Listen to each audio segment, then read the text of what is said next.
यह जमीन पर सबसे नापसंद की जाने वाली जगह है, एक ऐसा रेगिस्तान जो इंसानी जिंदगी से ज्यादातर खाली है, लेकिन फिर भी यहाँ एक शानदार इंजीनियरिंग का नमूना बनाया जा रहा है जो किसी अजूबे से कम नहीं। चिली के अटाकामा डेजर्ट के बीचों बीच समंदर से 10,000 फीट ऊंचे पहाड़ की चोटी पर दुनिया के सबसे बड़े टेलीस्कोप की कंस्ट्रक्शन का काम चल रहा है। यह टेलीस्कोप जब कंप्लीट होगा तो यह हमारी यूनिवर्स के दूर स्थित ग्रह को हमारी आंखों के मुकाबले में 4,200 गुना ज्यादा करीब से देख सकेगा, और ये इमेजेस हबल स्पेस टेलीस्कोप से भी 15 गुना ज्यादा शार्प होंगे। पर जमीन की सबसे खुश्क जगह पे दुनिया का सबसे बड़ा टेलीस्कोप बनाना किसी चमत्कार से कम नहीं है। अटाकामा डेजर्ट अंटार्कटिका के बाद दुनिया का सबसे सूखा क्षेत्र है, जहां कुछ ऐसे हिस्से पाए जाते हैं जहां इतिहास में एक बार भी बारिश की बूंद नहीं पड़ी। यह टेलीस्कोप टाइम में पीछे जाकर यूनिवर्स की पहली गैलेक्सी, स्टार्स और प्लेनेट को कैसे देख सकेगा। अर्थ जैसे दूसरे प्लेनेट को ढूंढने में यह टेलीस्कोप साइंटिस्ट की क्या मदद कर सकता है, और सबसे बढ़कर साइंटिस्ट और कंस्ट्रक्शन टीम को अटाकामा डेजर्ट की ऊंचाइयों में एक फुटबॉल फील्ड जितने बड़े ड्यूम की कंस्ट्रक्शन के दौरान किन किन मुश्किलात का सामना करना पड़ा। नमस्कार दोस्तों, ज्ञान बी इन्फॉर्मेड की वीडियो में एक बार फिर से स्वागत। साउथ अमेरिका के पैसिफिक ओशन फ्रंट पर 1500 किलोमीटर पर फैला हुआ यह है चिली का अटाकामा डेजर्ट। अंटार्कटिका के बाद इसे दुनिया का सबसे खुश्क स्थान माना जाता है। यहाँ कुदरत के ऐसे अनोखे रंग हैं जिन्हें शायद हम पहली बार देख रहे हैं। इसके अलावा डेथ वैली नमक से भरे हुए हजारों वर्ग किलोमीटर पर फैले रेगिस्तान और धुंध यानी फॉग का ऐसा सिलसिला पाया जाता है जो पूरी दुनिया में अनोखा है। पर जिंदगी के लिए एक चीज जो सबसे जरूरी है वह यहाँ नहीं मिलती, पानी। अटाकामा डेजर्ट का लैंडस्केप ही कुछ ऐसा है कि जिन्होंने इतिहास में एक बूंद की भी शक्ल नहीं देखी, और शायद इसी वजह से यूरोपियन स्पेस एजेंसी ने अपने मार्स रोवर की टेस्टिंग भी यहीं पर की थी। चिली के कैपिटल सैंटियागो से 1,300 किलोमीटर दूर और समंदरी सतह से 10,000 फीट ऊंचे इस पहाड़ पर यह असाधारण परियोजना निर्माणाधीन है जो इंसानियत को स्पेस में दूसरी दुनिया का नजारा देखने का मौका देगा। यूरोपियन सदर्न ऑब्जर्वेटरी, जिसे ईएसओ भी कहा जाता है, इस स्पॉट पे एक बहुत बड़ा टेलीस्कोप बना रही है। हालांकि इसकी कंस्ट्रक्शन अभी पूरी नहीं हुई, लेकिन इसे देखकर यह अंदाजा लगाना मुश्किल नहीं होगा कि इसे यह नाम क्यों दिया गया है। इस टेलीस्कोप में एक बहुत बड़ा मिरर यानी आईना लगाया जाएगा जिसका डायमीटर न सिर्फ 39 मीटर्स बड़ा बल्कि अभी तक के सबसे बड़े टेलीस्कोप से भी 4 गुना बड़ा होगा। यह आईना हैरत अंगेज तौर पे इंसानी आंख से 10 करोड़ गुना ज्यादा रोशनी जमा कर सकता है, पर शर्त यह है कि इसके ऊपर मिट्टी का एक कण भी न गिरे। इससे बचने के लिए टेलीस्कोप को एक बहुत बड़े स्टील डोम से कवर किया जाएगा जिसका वजन ऑलमोस्ट 6,000 टन। इस डोम पर 2 बहुत बड़े दरवाजे लगाए जाएंगे जो दिन के वक्त बंद रहेंगे,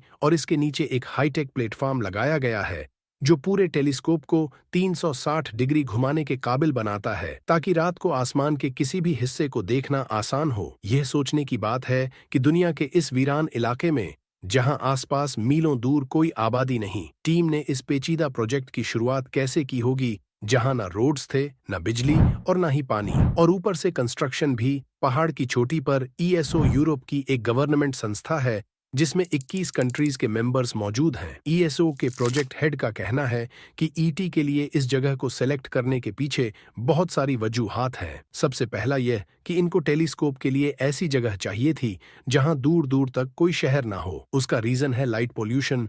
आपने देखा होगा कि रात के वक्त भी अक्सर शहरों के ऊपर रोशनी होती है, और अगर ऊपर बादल हो तो वह भी साफ नजर आ रहे होते हैं। यह रोशनी हजारों लाइट ईयर्स दूर किसी सितारे की रोशनी से तो काफी ज्यादा ही होती है, जो टेलीस्कोप से जनरेट होने वाले इमेज को खराब कर सकती है। पर इस तरह की बहुत सारी लोकेशंस खुद यूरोप में भी पहाड़ों पर मौजूद हैं, तो फिर साउथ अमेरिका की इस लोकेशन को ही क्यों चुना गया? ईटी को सिर्फ लाइट पोल्यूशन से बचाना काफी नहीं, साफ आसमान का होना भी बहुत जरूरी है। अटाकामा डेजर्ट क्योंकि दुनिया के खुश्क तरीन टुकड़ों में से एक है, तभी यहाँ साल के 365 दिनों में से 320 दिन बादल नहीं होते, जो कि दूर दराज गैलेक्सी को देखने के लिए बहुत जरूरी है। 2010 में ईएसओ की टीम ने अलग अलग जगह पर टेस्ट किए और आखिरकार उनको एकामा डेजर्ट की यह लोकेशन सबसे बेहतरीन लगी। 4,000 मीटर ऊंचा पहाड़ जिसे सेरो अमजन कहा जाता है। पर मुद्दा यह था कि दूसरे पहाड़ों की तरह यह काफी नकीला पहाड़ था, यानी इस पर किसी किस्म की कंस्ट्रक्शन करना इस कंडीशन में मुमकिन नहीं होगा। लिहाजा 2014 में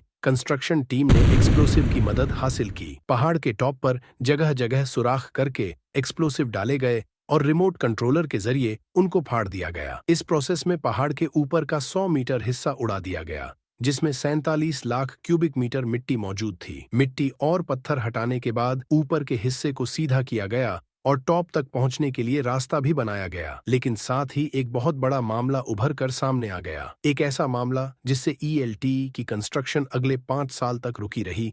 इंजीनियरिंग टीम ने देखा कि पहाड़ के टॉप पर जगह जगह सिंक होल्स बन रहे हैं। वो इनको दोबारा से भरते, लेकिन कुछ ही वक्त के बाद कई स्पॉट्स खुद ब खुदा धंस जाते। यह ET की फाउंडेशन डालने के रास्ते में खड़ा होने वाला सबसे बड़ा मसला था। असल में जो एक्सप्लोजिव्स डालकर पहाड़ के टॉप को उड़ाया गया था, उसने पहाड़ के कोर को काफी नुकसान पहुंचाया था। पत्थरों में क्रैक्स पड़ गए और जगह जगह से मिट्टी अंदर धंसने लगी।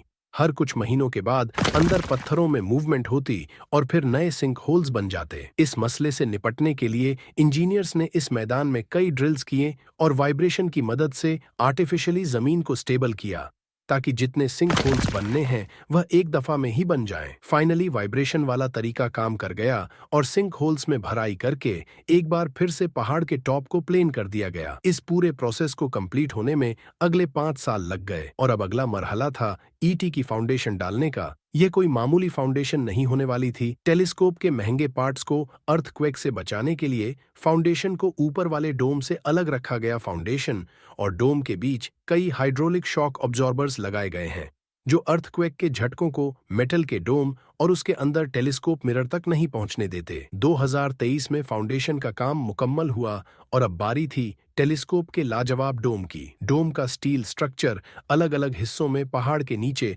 बेस कैंप में ही बनाया गया। उसके बाद इन हिस्सों को पहाड़ के ऊपर पहुंचाने के लिए इन रिमोट कंट्रोल ट्रक्स का इस्तेमाल किया गया, जो एक एक करके स्टील फ्रेम को पहाड़ की चोटी तक पहुंचाते थे। ऊपर पहुंचने के बाद क्रेन्स ने इन दहशतनाक स्ट्रक्चर को ऐसे आपस में ज्वाइन किया जैसे लेगो को जोड़ा जाता है। ELT को दुनिया का सबसे बड़ा टेलीस्कोप बनाने के पीछे है इसका मिरर, जो कि 39 मीटर बड़ा है। फिलहाल इस बड़े मिरर को काबू करने के लिए डोम के अंदर स्ट्रक्चर बनाया जा रहा है, और यह खुद कितना बड़ा है इसका अंदाजा आप इस वर्कर से लगाएं जो फ्रेम के ऊपर खड़ा है। यह 39 मीटर्स का आईना कुल 800 छोटे छोटे पीसेस को मिलाकर बनाया जा रहा है, जिसका काम स्पेस से आने वाली किसी भी लाइट को मल्टीप्लाई करके सेकेंडरी मिरर M2 तक पहुंचाना है। M2 से यह लाइट M3 और फिर M4 तक जाएगी। M4 और इमेज को ज्यादा शार्प बनाएगा, और इस काम के लिए डोम पर लगी ताकतवर लेजर बीम्स का इस्तेमाल किया जाएगा। फिर आसानी से टेलीस्कोप के इमेज में मौजूद धुंधलेपन को खत्म कर दिया जाता है। इस पूरे प्रोसेस को अडॉप्टिव ऑप्टिक्स कहते हैं। M4 से इमेज का धुंधलापन खत्म करने के बाद यह लाइट M5 तक जाती है और यहाँ पर इमेज को ठीक करके प्रोसेसिंग के लिए भेज दिया जाता है। इन टेलीस्कोप ग्राफ के जरिए हमें यह मालूम पड़ सकता है कि उन प्लेनेट पे एटमॉस्फेयर कैसा है, और एटमॉस्फेयर से पता लगेगा कि वहां पर पानी है या नहीं, कार्बन डाइऑक्साइड है या ऑक्सीजन, या फिर कोई ऐसी मखलूक तो नहीं जो अर्थ की तरह पोल्यूशन पैदा कर रही है। ET के इतने बड़े आईने की वजह से इसमें काफी ज्यादा लाइट जमा हो पाएगी और इसके जरिए हम यूनिवर्स के शुरुआती दिनों में भी देख सकते हैं। यहाँ आपका यह भी जानना जरूरी है कि ET बेशक ही काफी बड़ा है, लेकिन यह सिर्फ आईनों पर मबन टेलीस्कोप्स में सबसे बड़ा होगा, जबकि रेडियो टेलीस्कोप्स में एक बहुत बड़ी डिश होती है, जैसा कि गोल्डन आई में है। आईने के बजाय ये टेलीस्कोप्स रेडियो वेव्स के जरिए पास्ट में देखते हैं और फिर कंप्यूटराइज्ड प्रोसेस के जरिए उनकी तस्वीर बनाई जाती है। पर डायरेक्टली देखने में ET अभी तक दुनिया का सबसे बड़ा टेलीस्कोप होने वाला है। बात की जाए इस पर आने वाले खर्चे की, तो ET पर हैरत अंगेज तौर पे 16 करोड़ डॉलर्स का खर्चा एस्टीमेट किया गया है। 13,600 करोड़, यह करीब इतना ही खर्चा है जितना दुनिया की सबसे ऊंची बिल्डिंग बुर्ज खलीफा को बनाने में लगा। एक्सपर्ट के मुताबिक ET की कंस्ट्रक्शन 2029 में मुकम्मल होगी। पूरी तरह तैयार होने के बाद शायद यह सबसे बड़े सवाल का जवाब दे पाए कि क्या वाकई हम इस यूनिवर्स में अकेले हैं, या फिर हजारों लाइट ईयर्स दूर अर्थ जैसे किसी प्लेनेट पर भी जिंदगी बसती है। उम्मीद है ज्ञान भी इन्फॉर्मेड की यह वीडियो भी आप लोग भरपूर लाइक और शेयर करेंगे।